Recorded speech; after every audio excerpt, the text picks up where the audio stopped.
There's a bunch of different opinions regarding NFT collection just in general, especially on Veve right now.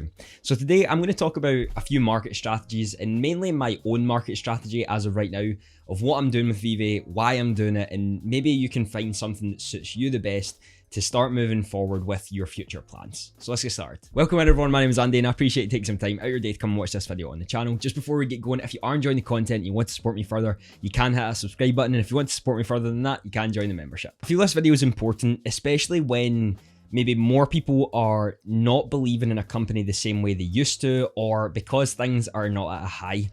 Usually when you're in a euphoric stage, especially in any investment, you don't really think about the future the same way you would when you're not in that stage, when it's sort of bearish. So when everything is down, everyone's always thinking about the negative side of things, all the bad things that are going on in a company. And then when everything is up, everyone's thinking about all the good things that are happening, all the amazing things they've managed to do. And it's kind of a weird emotional roller coaster that most people spend their whole time on and never tend to make the right decisions, because they'll never sell at the high and they'll always sell at the low, and then complain when it goes up and complain when it goes down. So it's just a never-ending cycle of complaining, and I sort of want to put better things into perspective and hopefully maybe place some building blocks for you to just learn a little bit more about your investments before diving into them. This video is intended to help you understand that further and know that if you're investing in a company, you understand the duration you're invested in a company, the reasons behind that duration, and understanding that business doesn't usually go to direct plan that it's given, as a lot of things often get in the way, as many of you will know if you've run a business by yourself, or you could potentially know now if you've been invested into Veve. The first one is probably the most important one out of them all: sell all method. Sell everything. Panic, run, and get out. No, well, it's an actual method that some people have chosen to do, and there's absolutely nothing wrong with that. But the sell all method might not work in your favor over the long run if you have been convicted and are just using emotion. Now, sell all of your things by any means. It's your decision, it's your investment at the end of the day, but you just have to understand exactly what you're doing and why you're doing it. For me, I always think it's important to sell for a reason. You know, have reasons behind your selling. Are you taking money out for taxes? Are you putting it towards a house? Have you got another project that you feel you're more confident in? There has to be some form of reason to sell, in my opinion. Even the reasoning of getting your initial investment back. This is something I think you should always do, and something you definitely should and can sell for if it's the case to get your investment back. But of course, when times are really high, you get called an idiot for doing that, and when times are now, you sometimes get called an idiot for doing that as well, because you're telling people to take profits when it's down. I understand everyone's situation is different, but if you are planning to sell everything on Veve or on any NFT market, just know that there's a lot of other things right now that are playing a part in where the market is sitting at. The geopolitical issues happening at the moment, we've got COVID still going on, and the whole market is pretty much down for the majority. Now, it's not to say that Veve is dying at all. I mean, yesterday I think there was like $2.2 million worth of gems actually put into Veve itself, and to say that it's dying with 2.2 million of that and then an instant sellout on the Pixar, I don't really see the correlation, but I do understand it's not at the all-time highs, so there's then complaints going on there. What I will say is that if your method right now of collecting or strategy is just to sell everything, get out and take all your money or take all your losses, then by all means, that's fine. Just understand why you're doing it, know your reasons behind it,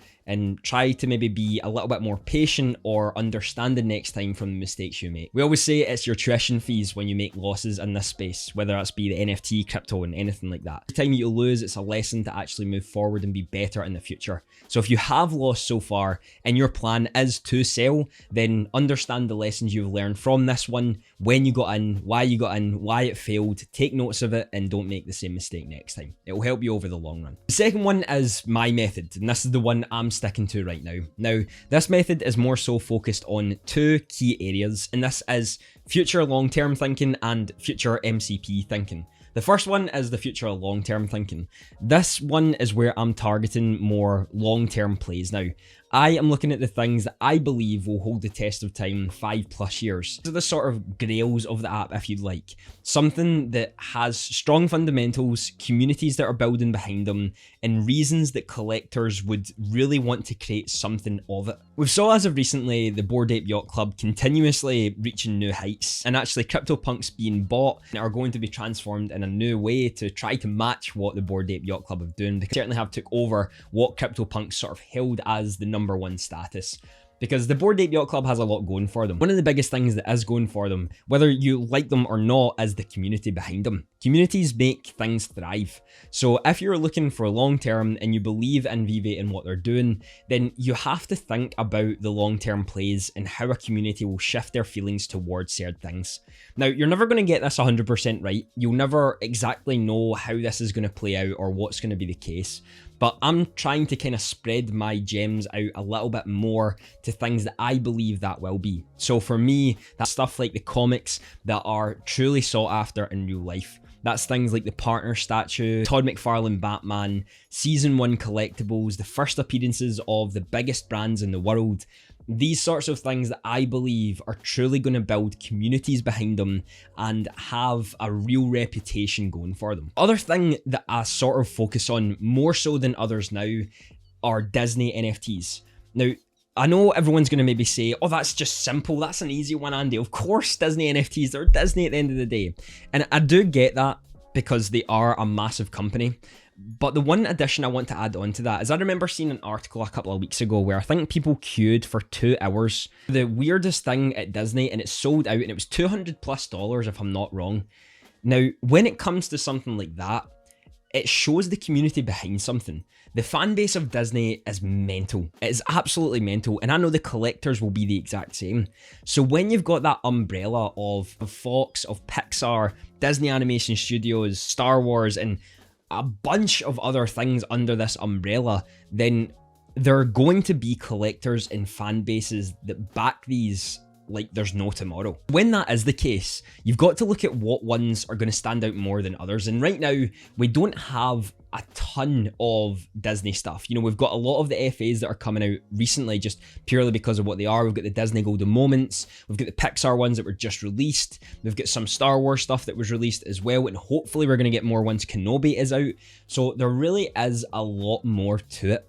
And that is the ones I'm going to be targeting. The ones that already have existing true die-hard collectors and why they are there to begin with. Because for something to also retain its value and community feel behind it, there has to be a consistent roll-in of these collectors, what they are, what they stand for, what they push forward with, how they promote it, and a lot more, because that is again why something like the Bored Ape Yacht Club continues to hold its wealth that it is holding. People are talking about it, and influential people were talking about it. There's been things set up within the communities of them who hold them. There's a lot more benefits towards the pass holders. So if people are to create clubs and communities behind these things moving forward and having some form of value behind them, that can also get more eyes onto the product and therefore also help it push itself forward. In that regard, it is mostly talking about the financial return when it comes to it. But when we're talking about emotional return as well, these things really do matter. I now have 3 Todd McFarlane Batman physical statues and absolutely adore them. The design is so well done, it's really well made, and I desperately want to connect my NFT version with the physical versions that I have. So that emotional attachment as well is bringing in more collectors and long-term collectors to a space that never actually had collectors in the first place. I myself was never a collector. I've talked about this a few times on the channel. I've bought Pokemon cards the last week. I've bought different NFTs. I've got my physical Todd McFarlane, and I'm looking to get more moving forward. So I am now becoming a new generation of collector thanks to something like Veve. And with that, we're going to find more and more people who shift into this area with that market share coming in. And we need to find out what will stand the test of time. And to me, something like Disney and something like a Todd McFarlane Batman will. Again, I could be completely wrong with that. I could be way out of the water with my guess and why I believe it's going to go that way. But that is the way I'm feeling at the moment. The second part I said with my strategy was the MCP. Now, for those of you who are new to Veve or you don't really keep up with the Medium articles or anything like that, the MCP is the Master Collector Program, and they've got the article out for this, they've revisited it a few times, and they've got their sort of final iteration of what is going to be coming over the next few years when they roll this out. Now, one part of that is what is known as the MCP raffle, and what it will mean is for the sets you collect, the collectibles you hold, the comics you hold, you're going to get these MCP points that are not going to be like gems currency, but they're going to be a currency within Veve, so just a made up currency. And you're going to be able to spend these gems on different accessories for your house. You're going to be able to get into raffles that will actually give you free tickets into this drop system, potentially get these drops that are just coming out, the newest drops that are happening. Now, you might not get it, that's perfectly fine, but your advantage here is getting into a drop for completely free by owning collectibles and becoming a collector. So I'm still looking at the things that are giving me the most points right now.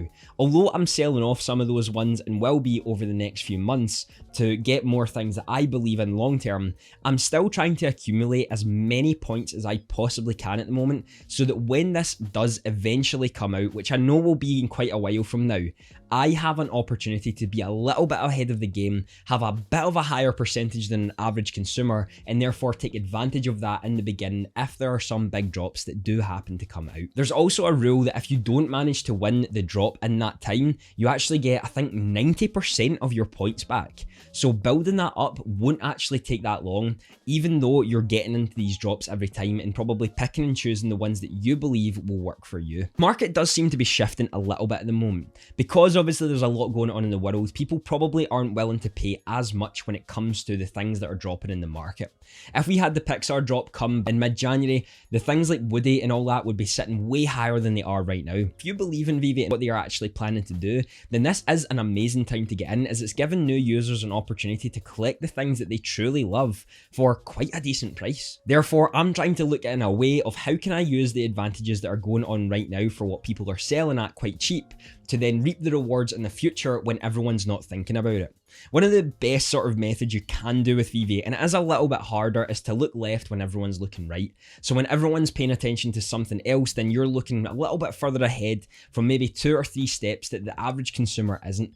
This, although it doesn't work all the time, it can give you an advantage that many people don't actually think of, and sort of why this channel can help you do just that, and maybe why you should think about subscribing to that. Was horrible, Andy. Don't do that. But it is true. Being able to learn and adapt to information that you're getting over time will help you think more logically with what you're doing and maybe fill in some gaps that you had before when it came to collecting strategies for really anything you were doing. I've not made a lot of videos describing sort of my strategy. More so, I try to cover a better basis for people just to understand further, and I hope this video does. But if you'd like to see more of my own things as to why I do them and why I move forward with certain areas, be sure to let me know down below. I know the video on the screen right there will be something you'll love to watch. Have a fantastic day.